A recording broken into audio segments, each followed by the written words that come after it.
कानून बच्चों, राधे राधे। देखिए, आज मैं कक्षा 10 के बच्चों के लिए उनके विज्ञान से जो जीव विज्ञान का पार्ट है उसमें से आनुवंशिकी या आनुवंशिकता नामक जो चैप्टर है उससे मैं कुछ ऑब्जेक्टिव क्वेश्चन लिया हूं। सभी बच्चे ध्यान से देखें और इसे याद कर लें, इसको दोहरा लें 2-3 बार, बड़ी अच्छी तैयारी हो जाएगी। हो सकता है एग्जाम में इसमें से भी 1-2 क्वेश्चन पूछे जाएं। ठीक है, तो चलिए देखते हैं। पहला क्वेश्चन इसमें आपको दिखाई दे रहा है, जीव की जीनी संरचना को कहते हैं। जीव की जीनी संरचना को क्या कहते हैं? दिखाई दे रहा है ना? जीव की जीनी संरचना को क्या कहते हैं? तो देखिए, इसमें ऑप्शन है जीन प्रारूप, लक्षण प्रारूप, समजात और समवर्ती। तो जीव की जो जीनी संरचना है, 1 मिनट इसे थोड़ा सा हटा दिया जाए। ठीक, अब देख रहा होगा जीव की जीनी संरचना। अब इसका को क्या कहते हैं? तो देखिए, जीव की जीनी संरचना को हम कहेंगे जीन प्रारूप। ठीक है, क्या कहेंगे? जीन प्रारूप। चलिए अगला क्वेश्चन देखते हैं। याद रखिएगा, जीव की जीनी संरचना को जीव प्रारूप कहते हैं। ठीक है, चलिए देखिए दूसरा क्वेश्चन। दूसरा क्वेश्चन लिखा है, समरूप अंग होते हैं। समरूप, यहाँ कहने का अर्थ होता है, समरूप अंग कहते किसको, ये समझने वाली बात है, जो ऐसा अंग जो कार्य में समान हो और उनकी प्रकृति जो है वो अलग हो, उनकी बनावट जो है बनावट अलग हो। तो कार्य में समान, समरूप अंग किसको कहते हैं? जो अंग कार्य में समान हो। तो ये वाला आंसर इसका सही हो जाएगा। ध्यान देते जाइए, समझते जाइए। समरूप, जिसका रूप समान हो, कार्य में समान हो, यानी उत्पत्ति और कार्य दोनों समान हो। आगे देखिए तीसरा क्वेश्चन। तीसरा क्वेश्चन है, द ओरिजिन ऑफ स्पीसीज नामक पुस्तक किसने लिखी है? The origin of species, the origin of species नामक पुस्तक किसने लिखी है? तो कौन लिखा है? डार्विन। कौन लिखा है? Darwin. The origin of species नामक पुस्तक डार्विन ने लिखा है। ठीक है, ओपेरिन नहीं लिखे हैं, लैमार्क नहीं लिखे हैं, और बाकी तो है नहीं, डार्विन सही होगा। ठीक है, चलिए अब अगला क्वेश्चन देखते हैं। अगला क्वेश्चन में लिखा है, मनुष्य में कितने जोड़े गुणसूत्र पाए जाते हैं? पहला ऑप्शन देखिए लिखा है 26, ये तो हमें मालूम है, बहुत से बच्चे जानते होंगे, गलत है। फिर लिखा है 14, ये भी गलत है। 23 जोड़े, ये क्योंकि मनुष्य में कुल गुणसूत्र कितने होते हैं? 46, तो जोड़े में अगर दिखाया जाए 23 जोड़े। ठीक है, समझ में आ रहा है? अब अगला क्वेश्चन देखिए, लिखा है, समजात अंग होते हैं।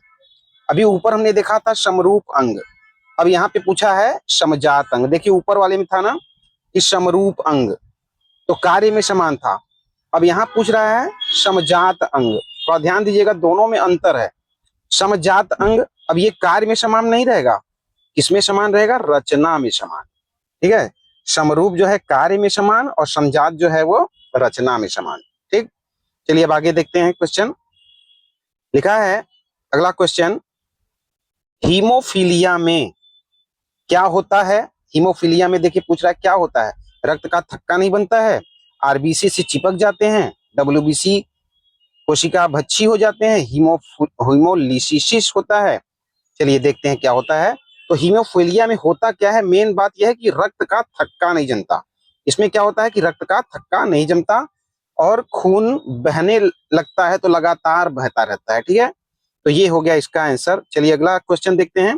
अगला क्वेश्चन है, कीटों के पंख। ध्यान दीजिए, लिखा है, कीटों के पंख, चमगादड़ के पंख किस तरह के अंग हैं? अब ध्यान देना होगा, क्या ये दोनों अंग कार्य में समान हैं? पंख है कीट के, वो भी उड़ने के काम आता है। पंख है चमगादड़ के, वो भी उड़ने के ही काम आता है, अर्थात कार्य में समान। तो कौन सा था? समरूप था ना, तो समरूप को समवृत्त भी कहते हैं। क्या कहते हैं? समवृत्त। समरूप को समवृत्त भी कहते हैं। ठीक है, समझ में आ रहा है ना? आगे देखिए, अगला क्वेश्चन है, वर्तमान प्राणियों में कुछ संरचनाएं ऐसी पाई जाती हैं जिनका शरीर में अब कोई उपयोग नहीं रह गया है, तो संरचनाओं को कहते हैं। यानी पहले हमारे शरीर में जो रचनाएं थी, जो अंग थे, वो बहुत काम के थे, लेकिन अब उनका कोई काम नहीं रह गया है।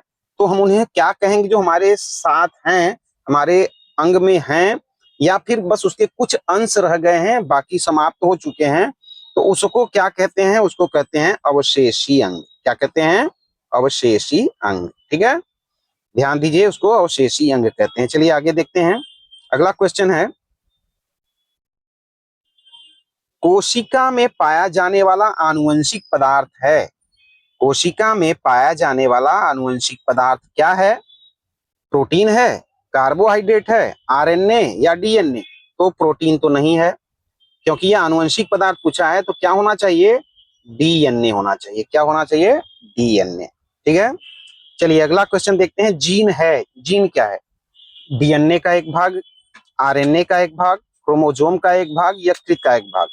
तो जीन जो है ये क्रोमोसोम का एक भाग है। जीन क्या है? क्रोमोसोम का एक भाग। ठीक है, आगे चलिए देखते हैं। आगे लिखा है अगला क्वेश्चन, जीन शब्द की प्रस्तावना किसने की थी? जीन शब्द की प्रस्तावना किसने की थी?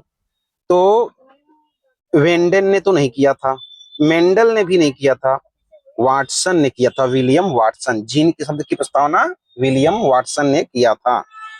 चलिए अगला क्वेश्चन है, कौन सा वैज्ञानिक मेंडल के नियमों की पुनः खोज से संबंधित है?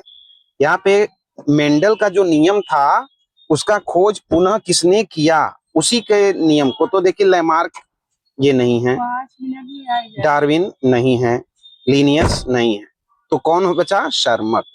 ठीक है, ये शर्मक हैं जो मेंडल के नियमों को पुनः खोज किए थे। चलिए अगला क्वेश्चन देखते हैं।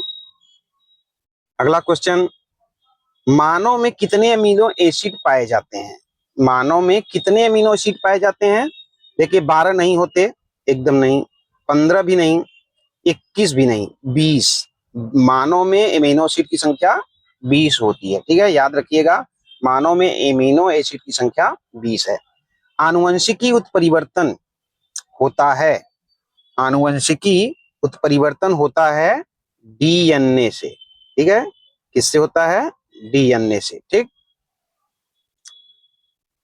आगे देखिए, एक मिनट।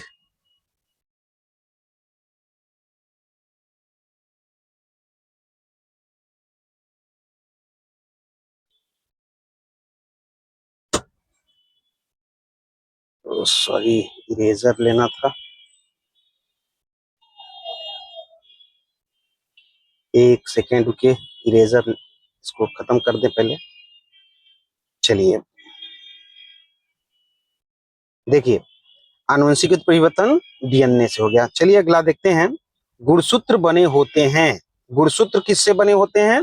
डीएनए के बने होते हैं। डीएनए था आरएनए के बने होते हैं, डीएनए था प्रोटीन्स और आरएनए के बने होते हैं। जी हाँ, डीएनए, प्रोटीन्स व आरएनए के बने होते हैं गुणसूत्र।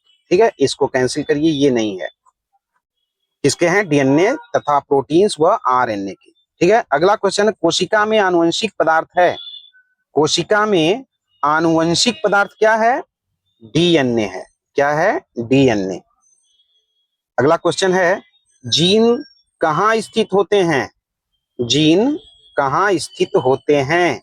राइबोसोम में, गर्भाशय में, हरितलौक में, गुणसूत्र में? तो कहाँ होंगे? आप समझ गए होंगे कि गुणसूत्र में ही होंगे।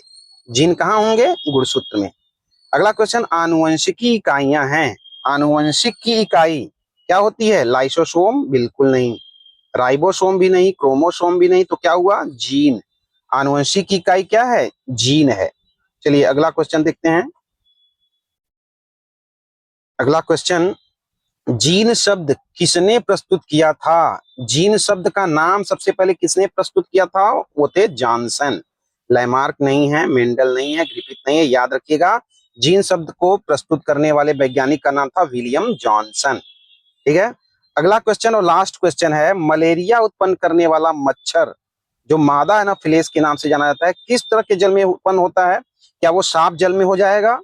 बिल्कुल नहीं, साफ जल में तो कभी नहीं होगा। गंदा जल में, जी हाँ, वो गंदे ही जल में होता है, मीठे जल में नहीं होता। इनमें से सभी ये भी गलत है।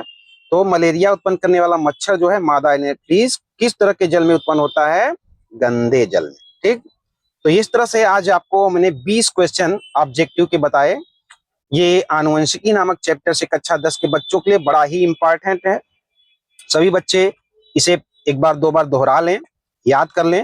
हो सकता है इसमें से एक दो नंबर के, दो चार नंबर के आपको मिल जाए देखने को। ठीक है, तो चलिए अब अलविदा लेते हैं, फिर अगले क्लास में आपसे मिलेंगे। धन्यवाद।